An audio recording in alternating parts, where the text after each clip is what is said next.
I remember when I was a freshman in college, I was at a football game, and it was 3 of us that had gone to high school together. There was one of my old teachers that was there.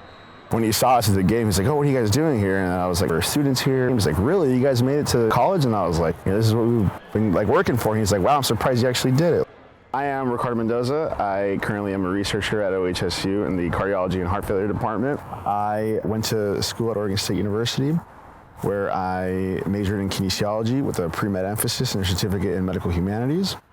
I'm originally from a small town in Eastern Oregon called Boardman. I was born and raised there.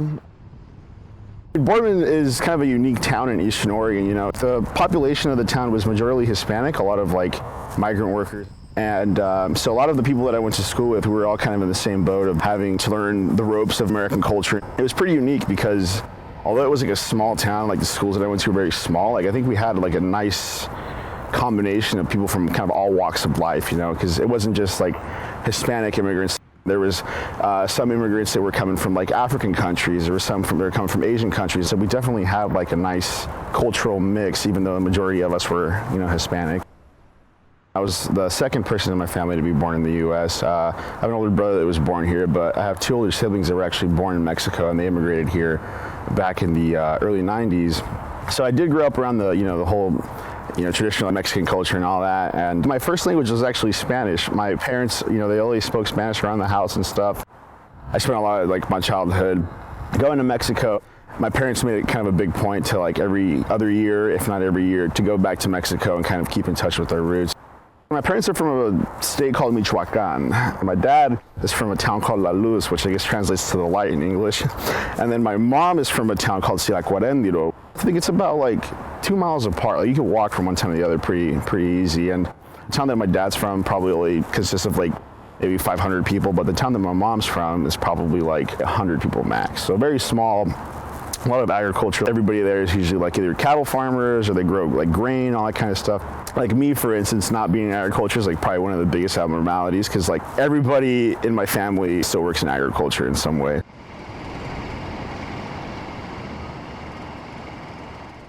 So at the moment I do heart failure and heart transplant clinical research. I work with the heart failure doctors at OHSU and helping them conduct their clinical trials. I would say my biggest inspiration was my godfather, is actually my mom's older brother. He was like the first person, I think, out of like everybody in my mom's town, is the first person to go to school. He went to college for agronomy, so again, agriculture related stuff, but he did a lot of research in like sunflower seed oil and all that kind of stuff. So he was like one of the pioneers of like the sunflower seed oil industry. I think it was like 2001, he had some heart failure related diseases, and unfortunately, he ended up passing away like in 2002, which my grandfather also had. He had a stroke. He ended up passing away in like 2010.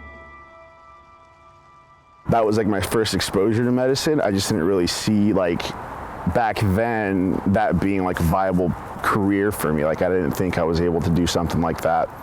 And I think whether it has to do with me not believing in myself back then or just the circumstances of like where I went to school and all that.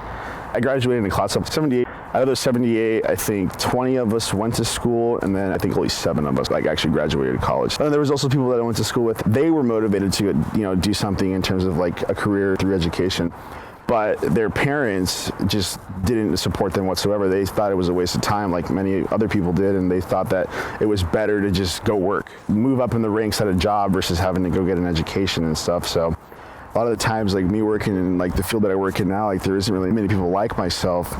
So sometimes it is hard to be who I really am just because it isn't the people that I'm around with. But I think just being around people that support you for being a minority in medicine, like they might not be exactly like you, but they understand what you're going through and they realize that, you know, this is very new to me and sometimes I'm very timid, but you know, they know that's part of the process and they, you know, they accept that. So if I'm in clinic, I'll spend an average of like 6 hours sometimes with patients. What I like is when there's a lot of downtime, like waiting to get into the phlebotomy lab for a blood draw or just waiting for the provider to come see them, is that you get a nice chance to talk to the patient, you know, and actually get to know who they are, not just seeing them from a purely clinical perspective, you know, being able to see who they are as people as well is like super cool. There was one patient in particular, she like lives with her daughter, and her daughter is suffering from an illness as well. And they have a lot of like, you know, things going on in their life where she didn't really feel like she had somebody to go to to talk about things. And there was one day where we were in the lab, she was getting a blood draw, and then afterwards, we usually let them have like a half hour to go out and have lunch. She felt like she needed somebody to talk to, and she was like, do you mind if you sit down and have a coffee? I was thinking in the sense of I'd love to, but I got things to do. But then I also thought well, this is somebody who is going through a lot of things right now, and it's something that, even just me sitting down and having a cup of coffee with them and just talking about their day, and to her, it might have meant the world, So I think just having that mindset of I'm busy, but I can make time. So that's one of the things that kind of keeps me going, is wanting to be that person that I wish my family had when they were going through these kind of events. If somebody has a similar situation with their family, I at least want to know that they have a familiar face to look at, because heart failure related diseases aren't especially common amongst Hispanic and African American populations. I see the clinic back home, the practitioners there aren't Hispanic, or the Spanish isn't really good. I think their patient care suffers in a way.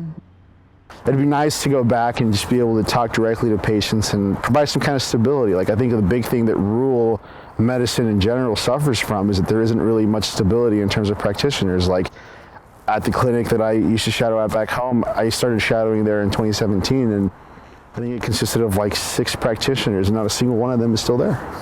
So there isn't much stability in rural medicine, because a lot of people don't want to do rural medicine, but I think that's kind of the advantage that I have being from rural areas, that I don't necessarily have a problem with going back, especially going back and serving the people that I grew up around, and the communities that I was in. I feel like that'd be ultimately the most rewarding thing out of my career.